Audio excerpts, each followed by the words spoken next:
gente vai continuar aqui o estudo desse livro, mais focado nas questões narrativas do livro, mas na primeira parte ainda da vida de Daniel aqui, e dos seus 3 amigos, o Sadraque, o Mesaque e o Abidnego, ou Misael, Ananias e Azarias. Obrigado, Cauã.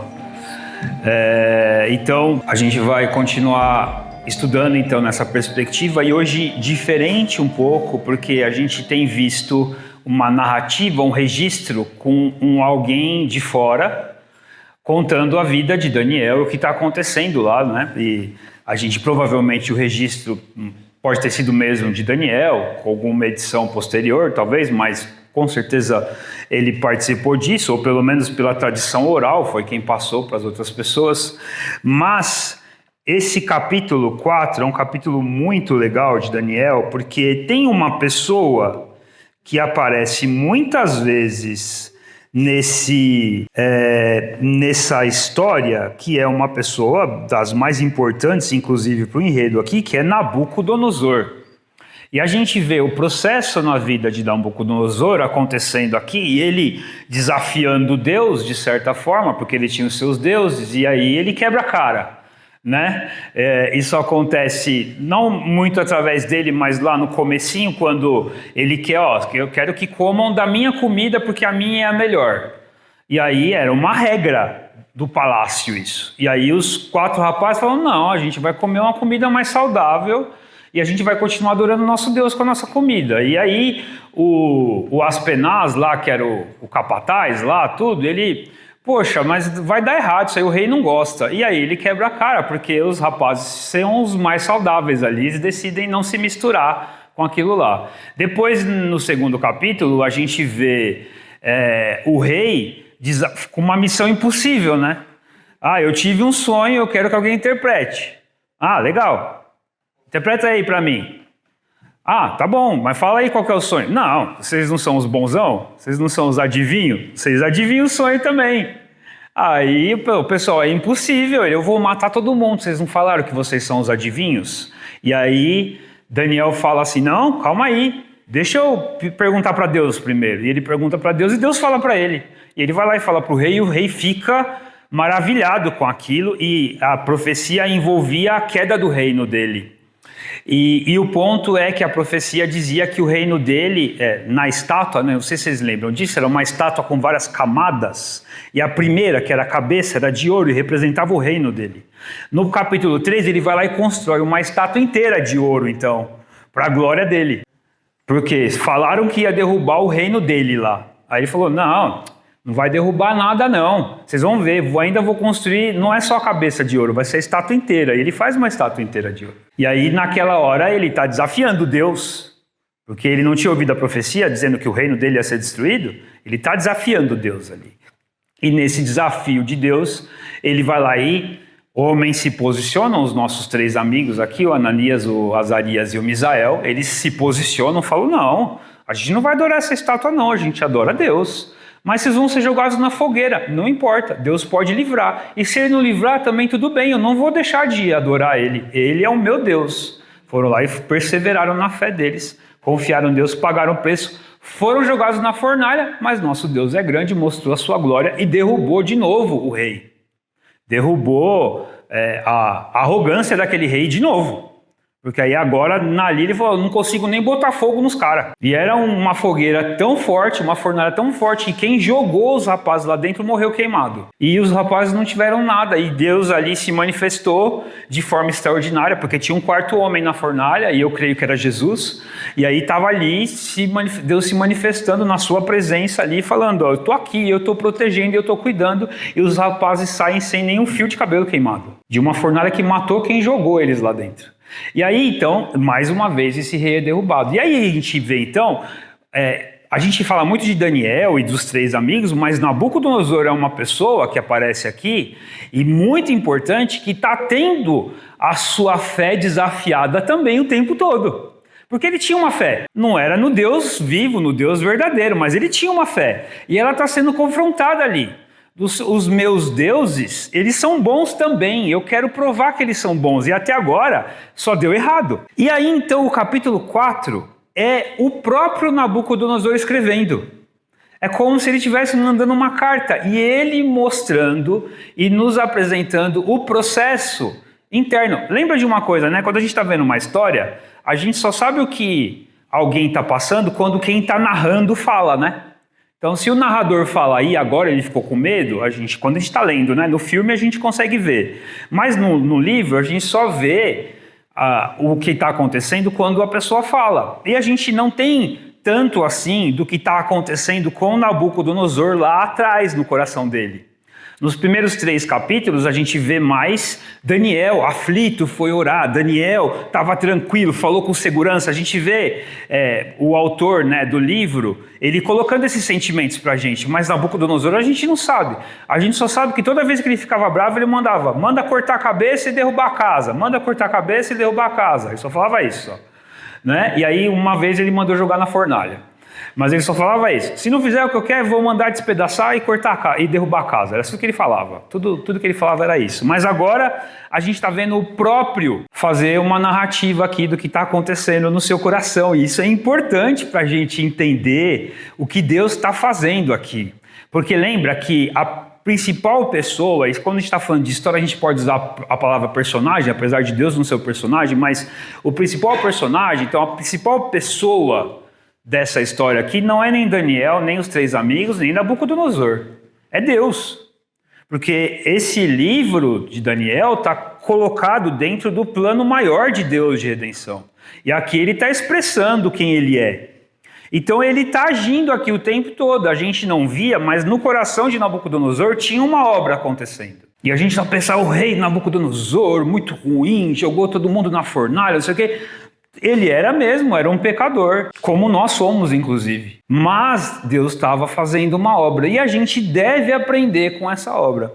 A gente deve aprender com esse processo, porque a gente está vendo um rei com muita autoconfiança aqui, com muito orgulho, com muita, muito cheio de si. E isso acontece com a gente. E existem momentos que Deus vai lá e desmonta essa autoconfiança, e é isso que a gente vai ver aqui. Deus vai lá e derruba essa autoconfiança para nos colocar no lugar certo. E eu confesso que eu já passei por isso algumas vezes, e a última não faz tanto tempo assim. Já teve muitas situações na minha vida que eu me percebi muito seguro de mim. Eu já falei isso no meu PG, eu já falei aqui em pregações também. Eu encaro isso como um pecado de idolatria até, da minha parte. Eu idolatrava a minha estabilidade. Eu tive uma carreira no ambiente corporativo, apesar de não ser tão velho assim, que foi, eu galguei coisas cedo, chegar em cargos de gerência, empresas, tudo. Normalmente, quem está no mundo corporativo aí sabe, você faz isso com 40 anos, perto dos 40 anos, de acordo com o seu desenvolvimento. Hoje um pouquinho mais cedo, mas da minha época, né, da minha geração, perto dos 40 anos. Meu primeiro cargo de gerência foi com 30 anos. Então, esse processo fez eu chegar em situações de estabilidade. Eu não estou falando que eu era rico, nada disso, mas de uma estabilidade bacana, assim, de não precisar me preocupar com a maioria das coisas. De quando precisar fazer alguma coisa, eu ia lá e fazia. É dinheiro? Não, eu não tenho para comprar o melhor, o mais caro, mas isso aqui eu consigo, paga aí, passa no débito. Sem esse tipo de preocupação. Uma estabilidade bem tranquila mesmo, bem de boa. Eu e a Débora, a gente fala sobre isso às vezes. A gente fala assim, se tivesse na outra situação, dava pra gente fazer isso agora, né? Hoje não dá mais. Por quê? Porque era tranquilo. E eu idolatrava isso. Idolatrava porque até a minha decisão de estar no ministério em tempo integral, eu até encaro que ela é atrasada por conta disso. Porque aquela segurança pra mim era muito boa. Tá tranquilo, tudo que eu quero eu tenho. Dá pra eu dividir o tempo aqui. Eu me viro. Mentira, porque aquilo me sugava ao ponto de, nos últimos meses antes de eu sair do meu último emprego, eu trabalhava 60 horas por semana. Estava falando com o Caio aqui antes de começar o culto. Ele perguntou, quanto tempo você demora para fazer uma pregação hoje? Hoje umas 12 horas na média. Aí eu falei, cara, mas quando eu trabalhava no último emprego, eram 4 horas só. E era triste para mim, porque eu só tinha sábado de manhã para fazer e ainda tinha coisa da igreja para fazer depois e não dava. Eu acordava cedinho, sábado, fazia, todo mundo em casa acordando tarde, fazendo alguma coisa e eu lá estudando porque era o tempo que eu tinha. Então, eu já confiei, já idolatrei a minha autoconfiança, a minha autossegurança, a minha autossuficiência já.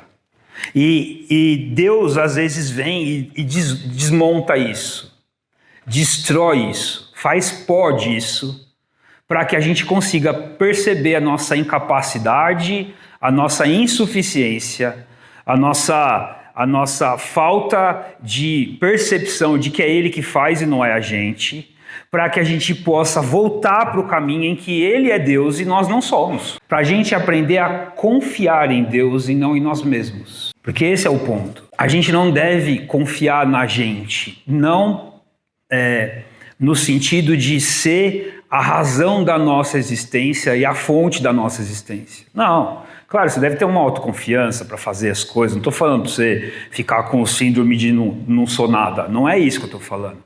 Mas é que na frente da vida, que é aquilo que é mais importante, eu confio que é Deus que faz, é Deus que supre, é Deus que é Deus, e eu não sou. Não posso confiar na força do meu braço, porque você sabe que você cansa rápido. E aí a frustração vem, e aí você vai se pegar na frente do espelho, olhando para um espelho e falando, não consigo. Desesperado. Não serve para mim essa palavra, mas descabelado. Eu é desbarbado, mas assim, acabado na frente do espelho, olhando para aquilo e falando, eu não estou conseguindo. Até desumanizado às vezes. Sim, um lixo, caído, porque está tentando fazer sozinho e está cansado, mas está tentando. É por quê? Porque Deus está no processo de te derrubar do seu altar, do trono da sua vida. Quem tem que estar sentado é Ele, não é você. E é isso que a gente vai ver aqui com esse senhor aqui, Nabucodonosor. A gente precisa reconhecer o orgulho. A gente reconhece o orgulho com facilidade quando é no outro, né? Nossa, esse aí é muito orgulhoso, olha que arrogância. Mas a gente não percebe isso. Porque a gente tem um sentimento de autopreservação, de autodefesa muito grande. E a gente, na nossa cabeça, a gente entende que a gente tem que garantir as coisas mesmo. E eu sou eu e eu me garanto. E aí, se alguém vier tentar falar que eu estou errado, não estou não. Eu posso até saber que eu estou, mas eu não estou. Por quê? Porque é esse sentimento aí. E aí isso, normalmente, esse tipo de orgulho, de altivez, de arrogância, acontece nas áreas em que a gente prefere manter o controle. Isso aqui é meu, isso aqui eu resolvo, então aqui é eu que faço. Ninguém vem botar a mão na minha receita aqui, senão vai ter que lidar comigo. Ou quando a gente cria expectativa sobre nós mesmos e sobre as coisas, e aí a gente age com orgulho para não aceitar que a nossa expectativa não foi atendida. E aí, por exemplo, eu vou me dar bem no trabalho, vocês vão ver, eu vou ser a melhor pessoa no trabalho, eu vou mandar ver, as pessoas vão... E aí você não está conseguindo fazer, não está dando certo. Você está tomando bronca do chefe, os resultados não estão vindo, e em vez de você assumir, pô, isso não era para mim, eu não consigo, você, não, culpa é do outro, é o outro que não sabe fazer, é o chefe que fez errado, é o fulano que fez errado, se não tivesse o fulano eu tinha conseguido. Não consegue assumir, é orgulho isso. E quando a gente, e junto com tudo isso, porque a gente não quer assumir falhas, a gente não quer se ver vulnerável. Assumir falhas é se ver vulnerável. É se ver incapaz, é se ver errado. E a gente não quer fazer isso. A gente não quer aceitar esse tipo de coisa e sentir o peso de entender que nós somos humanos e incapazes. A gente não quer isso. E a gente vive numa sociedade em que o que é vendido para a gente, o sistema do mundo, é o sistema do triunfalismo, da vitória, da conquista, do resultado, da performance. Quem tem Instagram aqui sabe, no Instagram não tem falha. As pessoas não falham no Instagram. Quando falha é um negócio ridículo para dar risada, assim. Já fiz isso aqui, olha que engraçado. E não é um negócio de verdade, assim.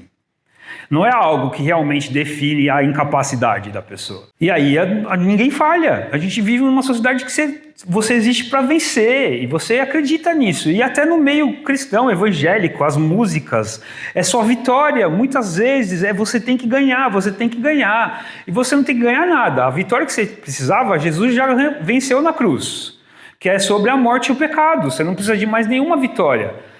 Claro, Deus nos abençoa e nos traz bênção, mas não é o que a gente busca a Deus, e a partir da busca por Ele a gente recebe essas coisas. Mas a gente tem que entender isso.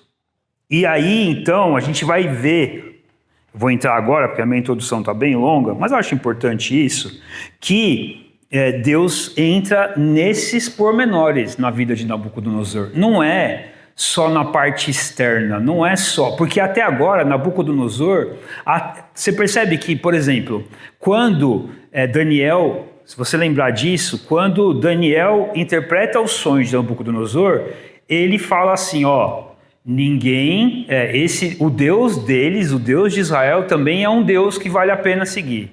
Quando os 3 amigos são liberados da fornalha, são salvos da fornalha por Deus, ele fala assim, que ninguém fale mal do Deus de Israel. Mas agora aqui a gente vai entrar no texto e você vai ver que a linguagem de Nabucodonosor muda totalmente. Não é mais o Deus de Israel, não é mais o Deus de Daniel. E aí você vai ver isso já nos primeiros 3 versículos. Então vê comigo aqui os primeiros 3 versículos de Daniel capítulo 4. Vai estar aqui na tela e você também acompanha comigo aqui. O rei Nabucodonosor, aos homens de todas as nações, povos e línguas que vivem no mundo inteiro, paz e prosperidade. Aqui é o próprio rei escrevendo, tá? Tenho a satisfação de falar-lhes a respeito dos sinais e das maravilhas que o Deus Altíssimo realizou em meu favor. Opa, não é mais o Deus de Daniel.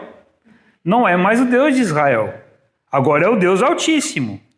Como são grandes os seus sinais, como são poderosas as suas maravilhas. O seu reino é um reino eterno, o seu domínio dura de geração em geração. Aqui, esses 3 versículos, a gente já está vendo, ele já começa com um testemunho para falar do passado. Ele vai contar para a gente algo que aconteceu aqui. Isso aqui é depois que acontece.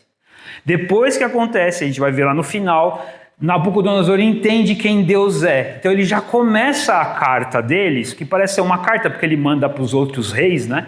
Parece ser uma carta dele falando assim, louvado seja o Deus Altíssimo, porque Ele faz grandes coisas. Eu quero contar isso para vocês agora. Então é uma retrospectiva. O tom da introdução é exaltação de Deus, glória para Deus, porque Deus fez alguma coisa. E aí a gente está vendo então que houve uma transformação. A gente vai partir do ponto que Nabucodonosor não é mais o mesmo homem que jogou os 3 amigos na fornalha, não é mais o mesmo homem que teve o sonho e falou que ia matar quem não adivinhasse, e não é mais o mesmo homem que queria que as pessoas comessem da comida dele. Não é mais esse homem. Aqui a gente está vendo outro homem. Então esse já é o primeiro ponto aqui. Há uma transformação, e essa carta é o testemunho dele. Agora a gente vai ver o trecho maior, que vai falar a parte talvez mais gorda da história aqui, que é do versículo 4 até o 18. E ele continua: Eu, Nabucodonosor, estava satisfeito e próspero em casa no meu palácio. Tive um sonho que me deixou alarmado. Estando eu deitado em minha cama, os pensamentos e visões que passaram pela minha mente deixaram-me aterrorizado. Por isso decretei que todos os sábios da Babilônia fossem trazidos à minha presença para interpretar o sonho para mim. Quando os magos, encantadores, os astrólogos e os adivinhos vieram, contei-lhes o sonho, mas eles não puderam interpretá-lo. Por fim, veio Daniel à minha presença e eu lhe contei o sonho. Ele é chamado Beltesazar, em homenagem ao nome do meu Deus. E o Espírito dos Santos, deuses, está nele. Eu disse: Beltesazar, chefe dos magos, Sei que o Espírito dos Santos, Deus, está em você, e que nenhum mistério é difícil demais para você. Vou contar-lhe o meu sonho, interprete-o para mim. Essas são as visões que tive quando estava deitado em minha cama. Olhei e diante de mim estava uma árvore muito alta no meio da terra. A árvore cresceu tanto que a sua copa encostou no céu. Era visível até os confins da terra. Tinha belas folhas, muitos frutos, e nela havia alimentos para todos. Debaixo dela, os animais do campo achavam abrigo e as aves do céu viviam em seus galhos. Todas as criaturas se alimentavam daquela árvore. Nas visões que tive deitado em minha cama, olhei e vi diante de mim uma sentinela, um anjo que descia do céu. Ele gritou em alta voz: derrubem a árvore, cortem os seus galhos, arranquem as suas folhas e espalhem os seus frutos. Fujam os animais de debaixo dela e as aves dos seus galhos, mas deixem o toco e as suas raízes, presos com ferro e bronze. Fique ele no chão, em meio à relva do campo.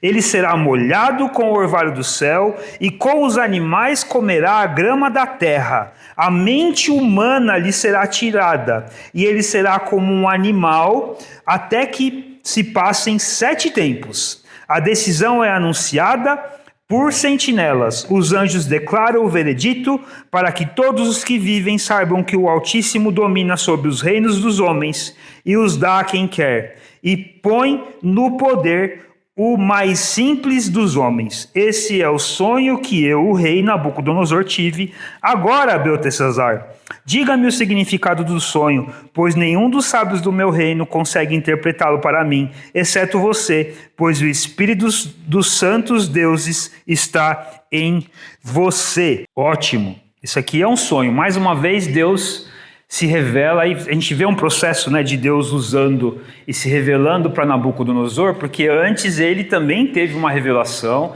e até de futuro, né, uma coisa apocalíptica, vamos dizer, escatológica, né, dos últimos dias, tudo que foi alguma coisa que aconteceu na história e também vai ser representada no final dos tempos. Mas aqui, mais uma vez, então, Nabucodonosor recebe essa visão de Deus, uma revelação especial. Lembra que naquela época não tinha Bíblia. Então Deus se revelava dessa forma, ele falava com homens de forma audível e através de visões. A Bíblia diz que Deus fez isso através dos profetas e escribas, lá em Hebreus capítulo 1, e depois ele concluiu e falou através de Cristo, e o que a gente precisa ver de Cristo já está revelado para a gente, já está o que é o necessário. Mas a gente vê então Deus falando com Nabucodonosor, e a gente tem alguns símbolos aqui que são importantes, tá bom? O primeiro deles é a árvore, e no Oriente Antigo, as árvores representavam reinos. Então você usava um reino grande, uma árvore grande, nas suas imagens, tudo, para representar o seu reino, porque era uma árvore que dava fruto, que protegia, que era bonita. Então essa imagem representa um reino muito poderoso. O maior reino, aliás, Nabucodonosor, na época dele, era o maior rei que andava sobre a terra. Depois o reino dele vai cair, a gente vai ver sucessões aí de impérios, né? Impérios assírios, depois gregos, romanos e tudo mais. Mas a gente vê aqui Nabucodonosor no seu auge, e ele fala isso no texto, né? Ele está ali totalmente tranquilo, tendo uma visão dessa árvore que é ele mesmo. E aí então a gente tem uma intervenção, e ele fala que é um anjo. Ele reconhece que vem de Deus, e esse sentinela vem para revelar para Nabucodonosor que ele não está no controle. Ele é a árvore.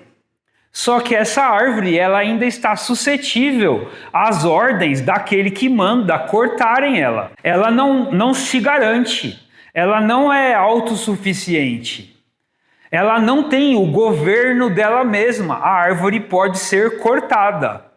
Apesar de uma árvore gigantesca ser uma boa imagem para um reino, ela ainda é uma faca de 2 gumes, né? Porque o outro lado mostra que é algo que pode ser cortado, que pode ser derrubado, que não tem nenhuma árvore que exista que um homem não possa derrubar. Por quê? É um objeto criado, ele não tem poder nele mesmo para se garantir. Nada na criação tem poder para se autossustentar, para se autoproteger.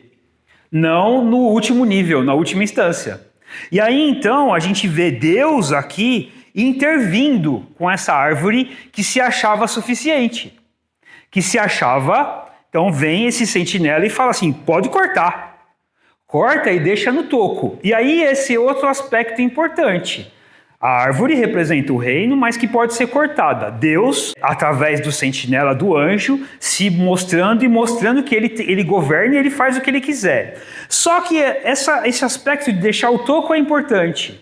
Porque ele fala assim, não corte o toco, deixa aí. E você sabe que muitas das árvores, se ela não estiver morta e você corta ela tem como nascer de novo a partir do toco. Então, Deus está falando assim, não, deixa o toco aí, deixa ele presinho no chão, ele não vai sair daí, não vai fazer nada, e deixa que eu vou fazer as coisas, deixa que eu resolvo, mas deixa aí. E ele vai sofrer as consequências do orgulho dele, porque ele fala, vai comer com os animais do campo, vai andar no chão. Agora já é uma palavra direta para Nabucodonosor, porque a árvore não come no chão, né? Mas está falando para Nabucodonosor, você vai perder a razão, você vai ser jogado no chão, para você entender quem sou eu. Ponto. Aqui a gente tem. E aí então, a gente vai ver Daniel sendo usado por Deus para trazer uma interpretação para o que está acontecendo aqui. Então vamos continuar o texto. Então Daniel, também chamado Beltesazar, ficou estarrecido por algum tempo, e seus pensamentos o deixaram aterrorizado. Estou lendo o versículo 19. Então o rei disse, Beltesazar, não deixe que o sonho ou a sua interpretação o assuste. Beltesazar respondeu, meu senhor, quem dera o sonho só se aplicasse aos teus inimigos e os seus significados somente aos teus adversários. A árvore que viste, que cresceu e ficou enorme, cuja copa encostava no céu, visível em toda a terra, com belas folhas e muitos frutos, na qual havia alimento para todos, abrigo para os animais do campo e morada para as aves do céu nos seus galhos, essa árvore, ó rei, és tu. Tu te tornaste grande, poderoso, pois a tua grandeza cresceu até alcançar o céu, e o teu domínio se estende até os confins da terra. E tu, ó rei, viste também uma sentinela, o anjo que descia do céu e dizia, derrubem a árvore e destruam-na, mas deixem o toco e as suas raízes presos com ferro e bronze. Fique ele no chão, em meio à relva do campo, ele será molhado com o orvalho do céu e viverá com os animais selvagens até que se passem 7 tempos. Essa é a interpretação, ó rei, e este é o decreto que o Altíssimo emitiu contra o rei, meu senhor. Tu serás expulso do meio dos homens, e viverá com os animais selvagens. Comerá capim como os bois, e te molharás com o orvalho do céu. Passarão 7 tempos, até que admitas que o Altíssimo domina sobre os reinos dos homens, e os dá a quem quer. A ordem para deixar o toco da árvore com as raízes significa que o teu reino será devolvido quando reconheceres que os céus dominam. Portanto, ó rei, aceita o meu conselho, renuncia aos teus pecados, à tua maldade, pratica a justiça e tem compaixão dos necessitados. Talvez então continues a viver em paz. A gente está vendo aqui uma interpretação pesada. O intérprete aqui fica com medo de falar. E faz sentido isso. Na época daqueles reinos, daqueles impérios, você não podia deixar o seu semblante aflito ou triste na presença do rei. Na presença do rei você tinha que estar sempre sorrindo. O rei não gostava disso. Primeiro que podia mostrar que alguém estava insatisfeito com ele. E aí podia ser um traidor. Então eles não aceitavam esse tipo de coisa. Então quando Daniel ouve, aquilo já mexe com o coração dele. Eu vou ter que falar um negócio que o rei não vai gostar. E aí ele vai ter que falar. E o rei fala, não, pode falar, Daniel. Pode falar. E Daniel na cabeça assim, mas se eu falar, esse cara não vai gostar. Mas a gente conhece Daniel e sabe que ele confia em Deus e ele é ousado, ele vai lá e fala. Ele falou, a revelação que eu tenho aqui é de Deus. E quem dera não fosse para o Senhor, fosse para os teus inimigos, mas é para o Senhor. Então eu vou te explicar, essa árvore é o Senhor, e o Senhor vai ser cortado, porque o Senhor não reconhece quem é Deus, e quando o Senhor reconhecer, aí tudo que foi tirado do Senhor, porque o Senhor vai deixar de ser rei por um tempo, vai ser te dado. Então o meu conselho se arrepende agora. Daniel tem uma palavra profética aqui. Está falando para o rei, porque é isso que o profeta fazia, tá? O profeta não adivinha o futuro, gente. O profeta, ele revela a vontade de Deus. Quer dizer, se você está fazendo alguma coisa errada, a consequência disso, Deus me revelou, é essa. Se você mudar o seu caminho, aí você não vai sofrer essa consequência. Esse é que era o papel do profeta. E também falar, Deus vai resolver esse problema, tá, gente? Ele falou pra gente. E ponto. Mas pensando no plano de redenção de Deus, não só em indivíduos, né? E aí, então, Daniel é usado por Deus e fala assim, então, rei, meu conselho, se arrepende. Muda seu caminho agora, que aí essa árvore não vai ser cortada. Deus propõe para Nabucodonosor uma disciplina. E Nabucodonosor poderia ter sido sábio de não receber essa disciplina. Se ele deixasse de ser orgulhoso ali, confiasse no Deus Altíssimo, isso não ia acontecer com ele. Mas Nabucodonosor não faz isso, é o que a gente vai ver aqui. Né? E o versículo 27 aqui tem que ficar muito claro para a gente, tá? Porque a gente aprende aqui de um Deus que, na frente do orgulhoso, propõe um arrependimento. Deus não precisa derrubar todo o orgulhoso. Ele só derruba o orgulhoso, porque o arrependido ele não derruba. Entende isso? Deus derruba o orgulhoso, não o arrependido. Entende isso? Deus derruba o orgulhoso, não o arrependido. Se você, no que a gente está refletindo aqui, percebe que há o orgulho, há a arrogância, é a hora de se arrepender, não ficar esperando que, é que Deus vai fazer igual fez com Nabucodonosor. Não faça isso. Não é inteligente da sua parte. É melhor não ser cortado. É melhor se arrepender. E esse é o ponto aqui. A gente muitas vezes fala, o Deus do Antigo Testamento era um Deus maldoso, não sei o quê. Não, ele sempre propôs arrependimento. Sempre. Ele sempre propôs. Todas as vezes que teve um juízo é porque chegou na medida, no limite. Aliás, o Paulo fala em Romanos isso, que Deus foi paciente, ele tolerou muito até a vinda de Cristo. Então ele sempre propõe um arrependimento. E é isso que Deus está fazendo aqui. Deus está chamando a gente constantemente para a revisão do nosso coração. E é isso que você deve prestar atenção. Hoje não tem mais o profeta, não tem mais as visões, mas tem a palavra do próprio Deus na sua mão, te chamando para que você olhe para aquilo e compare aquilo com a sua vida e veja, eu preciso me arrepender. A árvore arrependida não é cortada, usando a ilustração da própria visão de Deus aqui. Quando ela entende que a grandeza dela, o tamanho dela é para a glória de Deus e é para cumprir o papel que Deus deu para ela, ela não precisa ser cortada, ela vai continuar sendo grande e cumprindo o papel dela. Ela só não pode confiar nela mesma. E esse é o ponto aqui na vida de Nabucodonosor. Vamos continuar, porque Deus está propondo arrependimento, como ele propõe para a gente, mas Nabucodonosor não se arrependeu, e é com isso que a gente deve aprender. A gente não deve fazer igual. Olha o que acontece aqui, versículos 28.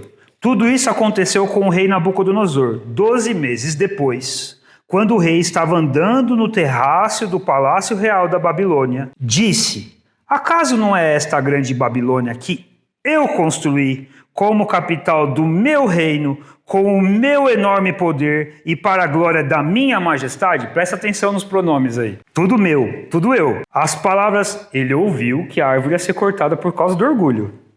Presta atenção nos pronomes, é tudo meu, tudo eu. As palavras ainda estavam nos seus lábios quando veio do céu uma voz que disse, é isso que está decretado quanto a você, rei Nabucodonosor. Sua autoridade real lhe será tirada. Você será expulso do meio dos homens, viverá com os animais selvagens e comerá capim como os bois. Passarão 7 tempos até que admita que o Altíssimo domina sobre os reinos dos homens e os dá a quem quer. A sentença sobre Nabucodonosor cumpriu-se imediatamente. Ele foi expulso do meio dos homens e passou a comer capim como os bois. Seu corpo molhou-se com o orvalho do céu, até que os seus cabelos e pelos crescessem como as penas da águia, e as suas unhas como as garras das aves. Juízo. Juízo, a gente está vendo aqui alguns aspectos aqui. Primeiro é a paciência de Deus, são 12 meses. Ele recebe de Deus uma visão, recebe o alerta de Deus. Cara, muda o seu caminho. E Deus espera 12 meses para aquele juízo. Deus tinha todo o direito de ter resolvido aquilo naquela hora, mas ele espera ainda 12 meses. Deus ainda está esperando, Deus ainda tem essa misericórdia de dar tempo para que aquele coração se arrependa. E ele faz isso com a gente mesmo. Se Deus resolvesse tudo que a gente faz de errado do jeito que ele devia fazer, porque ele merece, ele tem o direito de fazer isso, a gente estava lascado. Na verdade ele fez, e ele fez sim, da pior forma possível. Ele mesmo morreu na cruz por mim e por você. Mas a gente vê aqui um Deus paciente, misericordioso. E a gente vê que esse tempo não melhorou Nabucodonosor. Ele não refletiu. Ele está falando, olham a cidade que eu construí, do meu reino, do meu jeito, para a minha glória, porque as coisas são do meu jeito e eu sou muito bom. E eu consigo, e nem vem falar que eu estou errado, porque eu sempre sou certo, quem está errado é você. Então, se ele continuasse falando, ele ia falar isso aqui. E ai de quem falar que eu estou errado, porque eu sou eu, e eu me garanto. E se eu não me garantir, quem é que vai garantir? Eu sou essa árvore mesmo, e ponto. É isso que ele está falando. Ele assumiu que ele é a árvore, só que ele não se arrependeu. E aí, então, a gente vê quem é que estava no trono de verdade da vida de Nabucodonosor. Não era Deus, era ele mesmo. Ele sentou no trono e falou, eu sou rei. Ele sentou no trono de verdade porque ele era um rei, mas sentou no trono do coração dele e falou, eu sou rei. Largadão no trono assim, isso é meu e eu faço do meu jeito. E aí a gente vê que ele perde a razão. Só que a perda da razão aqui, apesar de ser uma narrativa, um evento histórico real, também é um símbolo muito importante. Porque ela está refletindo, então, o caos de alguém que está vivendo, controlando a própria vida no lugar de Deus. Ele perdeu a razão, ele perdeu o sentido. A mente foi tirada, porque Deus é a referência do certo e errado. Então, se não tem Deus na equação, não tem mais certo e errado, não tem mais sentido. Falar que Deus não existe, que eu não creio em Deus, é deixar a vida ao caos. Porque não tem uma referência fora do caos para dizer o que é certo e errado. Então, o externo de Nabucodonosor representa muito do coração dele em caos, desumanizado, porque a gente só é quem é e só é gente de verdade quando a gente está no Deus que nos criou como gente. Quando ele está fora de Deus, ele deixa de ser gente. Por isso que às vezes a gente olha de fora, numa perspectiva cristã para o mundo e fala, meu, isso é sem razão, não tem noção. Você já viu o debate de pessoas, por exemplo, que creem que acreditam e que afirmam e que propagam o aborto? Já viu esse tipo de debate? Do outro lado, eu entendo uma parte do discurso, e é só um pedacinho bem pequenininho, que é a questão, eu não falei que eu aceito, eu entendo, a preocupação com a questão social. Eu falei que eu entendo, não que eu aceito. Essa partezinha, beleza, eu acho que faz sentido. Se a gente desse atenção para isso, talvez a gente não teria que discutir aborto. Ok, mas desumanizar uma vida, eu tenho que falar que não é um humano, que aí dá certo. Aí a gente objetifica aquele feto, aquela vida. Não é um humano. Então aí pode destruir. Isso acabou a razão. Não tem mais razão, não tem sentido isso. Eu vi um debate uma vez e a pessoa falou assim, a pessoa que era contra o aborto falou assim, mas você concorda que é um ser vivo? É um ser vivo, mas não é vida. Não dá para fazer 1 com 1, não dá 2 nessa matemática deles aí.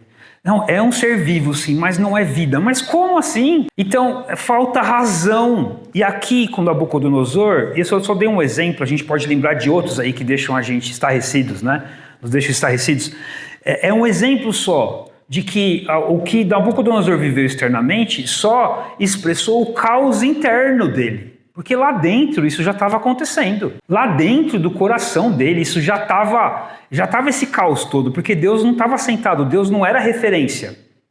A verdade de Deus, a santidade de Deus, quem Deus é, o padrão da criação de Deus para Nabucodonosor não era o que é certo ou errado. E aí ele entra nesse caos, nessa desordem espiritual. E aí a gente está vendo aqui então Deus entregando Nabucodonosor para sua própria desordem, para que depois, quando Deus tirasse ele dali, ele entendesse o contraste da loucura que ele estava dizendo e vivendo com a verdade que Deus propõe. E é aqui que Deus desmonta a gente. Porque quando a gente não derruba o orgulho, quando a gente não derruba, não se arrepende da arrogância, aí Deus vai falar assim, tá bom então, vive sozinho. Esse é um tipo de ira de Deus, isso acontece. A gente faz isso com os filhos, quem é pai aqui sabe. Não coloca o dedo na tomada, uma vez. Não coloca o dedo na tomada, 2 vezes. Pode colocar agora, vamos ver o que acontece. A gente não faz isso como pai? Faz, você não quer fazer? Faz.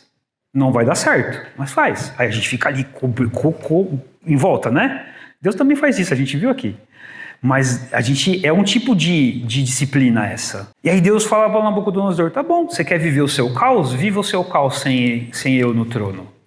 E aí então Nabucodonosor passa ali aqueles 7 tempos, provavelmente 7 anos, vivendo naquele caos todo, numa loucura sem sentido. E até com transformações físicas, porque ele estava vivendo no meio do mato, igual bicho. Assistiu aquele filme O Náufrago? Pensando naquela transformação lá. O cara estava bem lá com a sua roupinha de funcionário da DHL e da FedEx, não era DHL, era FedEx. Da FedEx, e aí depois ele tá lá, a gente vê ele totalmente transformado, conversando com uma bola de vôlei. O Nabucodonosor fica naquele estado, para pior, né? É aquele tipo de situação. E aí a gente tem que entender que, como a gente já viu no começo da carta de Nabucodonosor, que tem uma transformação, então a gente vê que mesmo essa disciplina faz parte da cura. Não precisava dela, ele poderia ter sido curado pelo amor, porque quando Deus se revela para ele, a disciplina, isso é um ato de amor. É falar assim, Nabucodonosor, cara, você está indo para o lugar errado, isso vai dar errado para você. Não vai por aí, eu te amo, se arrepende. Aí ele não aceita. Então tá bom, então você vai ser disciplinado. E a correção de Deus aqui é para trazer Nabucodonosor de volta para o caminho dele. E faz parte do processo de cura. Então eu quero te informar, se você não se arrepende quando Deus te mostra que você precisa se arrepender, se prepare para a disciplina. É uma disciplina, é amorosa, mas é disciplina. Porque você vai colher aquilo que você está plantando. Não tem jeito. Você sempre colhe o que você planta. Você sempre colhe do mesmo tipo do que você planta. E você sempre colhe mais do que você planta. É assim, você planta uma semente, nasce uma árvore dá muitos frutos. É assim que funciona. Você planta maçã, nasce maçã, graças a Deus. E sempre quando você planta, nas condições normais vai nascer. E aí é o que acontece aqui. Então, faz parte do plano de Deus essa restauração. E aí então, a gente vai aqui a partir do versículo 34, eu estou super atrasado, vocês já estão acostumados com isso, me perdoem. Mas é que eu me empolgo com esses textos aqui de Daniel, eu gosto muito disso, e Deus tem falado muito comigo através desses textos, a partir do versículo 34. Ao fim daquele período, eu, Nabucodonosor, levantei os olhos ao céu e percebi que o meu entendimento tinha voltado. Então louvei o Altíssimo, honrei e glorifiquei aquele que vive para sempre. O seu domínio é um domínio eterno. O seu reino dura de geração em geração. Todos os povos da terra são como nada diante dele. Ele age como lhe agrada com os exércitos dos céus e com os habitantes da terra. Ninguém é capaz de resistir à sua mão ou dizer-lhe o que fizeste. Naquele momento, voltou-me o entendimento, e eu recuperei a honra e a majestade e a glória do meu reino. Meus conselheiros e os nobres me procuraram, meu trono me foi restaurado, e a minha grandeza veio a ser ainda maior. Olha quando começa a restauração de Nabucodonosor, quando ele olha para cima. O processo de restauração, de transformação e de cura do nosso orgulho parte de quando nós olhamos para Deus e agora Deus é a referência, não sou mais eu. Lembra que antes Nabucodonosor olhava para o espelho. Eu sou a referência, agora ele olha para cima. Deus é o Deus Altíssimo, é Ele que faz, é Ele que domina, é Ele que comanda, é Ele que governa, não sou eu. Eu posso ser uma árvore aqui que dá muitos frutos, que é grande, frondosa, bonita, mas eu sou essa árvore porque Deus é o jardineiro, porque Ele está cuidando dela, Ele está podando ela, Ele está tratando dela, e é Ele que faz as coisas. Eu não sou nada, quem é Ele? E o processo passa quando ele para de olhar para si e olha para Deus. Então a primeira coisa, nós devemos deixar de olhar para nós mesmos como uma referência, como aquele que domina, aquele que tem controle. Esquece isso. Olha para Deus, vive para Ele. Eu falei no começo do ano aqui, e estou falando de novo agora. Coloca Deus no que você faz. Ele tem que estar ali, na frente. Minha primeira pregação nesse ano na igreja, primeiro domingo de janeiro, foi sobre isso que eu preguei. Coloque Deus na frente. Ele precisa estar ali, e é em tudo. Não separar a vida com Deus e a vida no trabalho. Não, é em tudo. Deus está à frente no seu casamento. Deus está à frente no seu trabalho. Deus está à frente na sua saúde. A gente falou isso no nosso PG, a sua espiritualidade correta é a partir da verdade que existe um Deus e eu vivo a partir dele. E eu vivo para ele, para a glória dele, porque ele é Deus e eu não sou. Então, esse é um ponto importante. E aí a gente vê então que Deus é misericordioso, porque Deus devolve para ele a razão. A partir daquele processo dele entender que Deus é Deus e ele não é. E aí, quando Deus está no lugar dele, as coisas agora fazem sentido. Ele olha para ele, ele olha para ele, não mais a partir do espelho, mas a partir de Deus, e reconhece quem Deus é, e agora a razão retorna. Aquele caos, aquela falta de noção do que é certo e errado, é desmanchado. E aí Deus é colocado no lugar e as coisas ficam em ordem. As coisas ficam no lugar delas, porque Deus é capaz de colocar as coisas no lugar. Deus tem o poder para organizar as coisas. Não você cansa, você não consegue. Você não consegue colocar aquilo que você precisa e quer no coração da outra pessoa. Ele sempre está só no seu coração. Já parou para pensar nisso? E o orgulho é aquele que crê que consegue controlar até o outro. Consegue botar ordem até no outro. Você não consegue. Então, se coloca, senta no seu lugar e deixa Deus fazer, deixa Deus sentado no trono dele. E é o que acontece aqui com Nabucodonosor. E a gente vê pela afirmação dele, tudo, a maturidade que ele alcança depois disso. Ele não precisava desse processo. Deus falou, ele podia ter se arrependido antes, mas ele alcança uma maturidade ali, fora do que não era dele. Agora ele reconhece o Deus Altíssimo. O Deus, aquele que governa tudo. Essa noção, eu gosto muito porque esse texto aqui de Nabucodonosor, esse reconhecimento dele, para mim é um paralelo com o texto de Jó 42. Quando Deus se revela para Jó, e Jó fala assim, ai Deus, eu vou ficar quieto porque eu só estava falando besteira. Eu sei que o Senhor pode fazer todas as coisas e nenhum dos seus planos podem ser frustrados, porque esquece de mim aqui, eu não vou nem discutir mais com o Senhor. E eu entendo Nabucodonosor na mesma situação aqui, do tipo, eu não vou mais discutir, Deus, o Senhor está certo. Eu estou errado e o Senhor é Deus. E aí, a partir disso, ele começa a enxergar com nitidez e ele começa a ver aquilo que ele precisava ver. E aí a gente tem o último versículo aqui. Agora eu, Nabucodonosor, louvo, exalto e glorifico o Rei dos céus. Isso é muito importante, essa palavra. Porque Nabucodonosor se considerava o rei acima de todo rei. Agora ele não chama mais Deus só de Altíssimo, tudo, ele chama de Rei. Ele fala, eu glorifico o Rei dos céus, porque tudo o que ele faz é certo e todos os seus caminhos são justos, e ele tem poder para humilhar aqueles que vivem com arrogância. E ele está assumindo publicamente isso. E esse é um ponto importante, porque a transformação no coração de Nabucodonosor, claro, foi visível para o seu povo, para os seus nobres ali tudo, mas ele está mandando uma carta para outros reis do reino dele, porque ele reinava reis, e está falando, isso aconteceu comigo. A transformação vira testemunho, mostra quem Deus é. Infelizmente, e Deus está no governo de tudo, mas para a gente infelizmente, muitos testemunhos só nascem dessas situações, de quando a gente apanha. Não devia ser assim, porque a gente devia olhar para Deus e reconhecer quem Ele é. Mas muitos testemunhos só nascem depois que a gente apanha. Aqui nasceu um bom, ensina a gente, e ensina a gente a não fazer igual. Por favor, não entenda a história de Nabucodonosor do tipo, então eu vou deixar que uma hora Deus resolve. Não faz isso, porque é doído demais. Não faz isso. Não queira estar nas mãos do Deus Altíssimo. Queira estar debaixo da sua graça, não da sua disciplina. Também é graciosa a disciplina, mas não queira estar debaixo da disciplina. A gente não precisa disso se a gente conhece a verdade. Esse é o ponto. A gente não precisa disso. Então, a gente tem que fazer um diagnóstico. A gente tem que entender que a raiz da desordem na nossa vida é interna e tem a ver com a gente sentado no trono e Deus fora do trono. Você precisa fazer esse diagnóstico.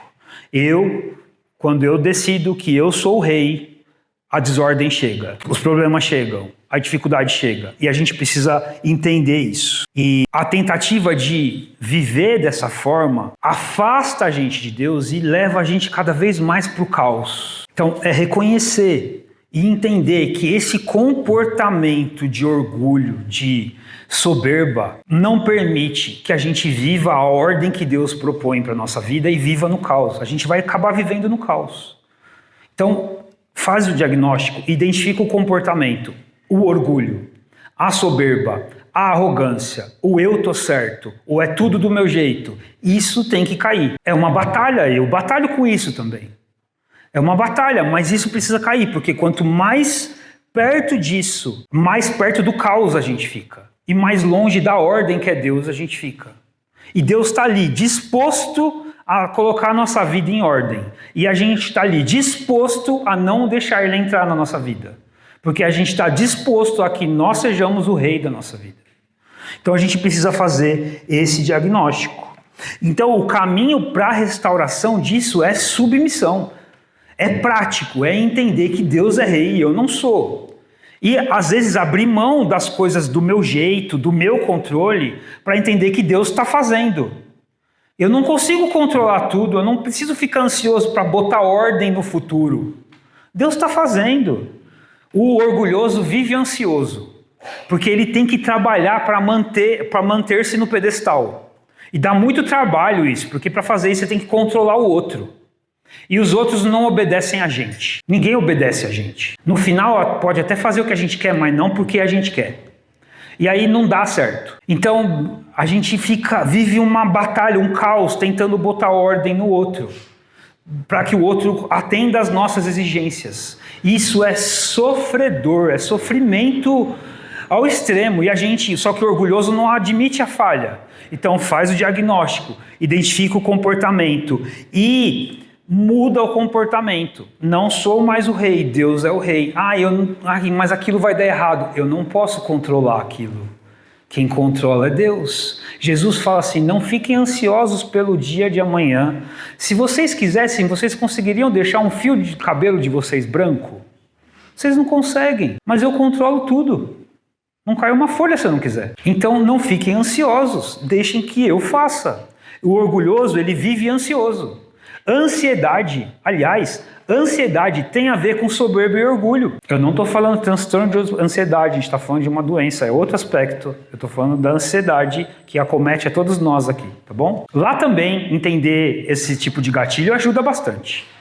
Mas não estou falando, porque o que eu estou falando aqui não é a cura para um problema médico. Estou falando de uma questão, de um comportamento de ansiedade. Esse comportamento, que acontece com a maioria de nós, tem a ver com o orgulho, com a vontade de controlar as coisas.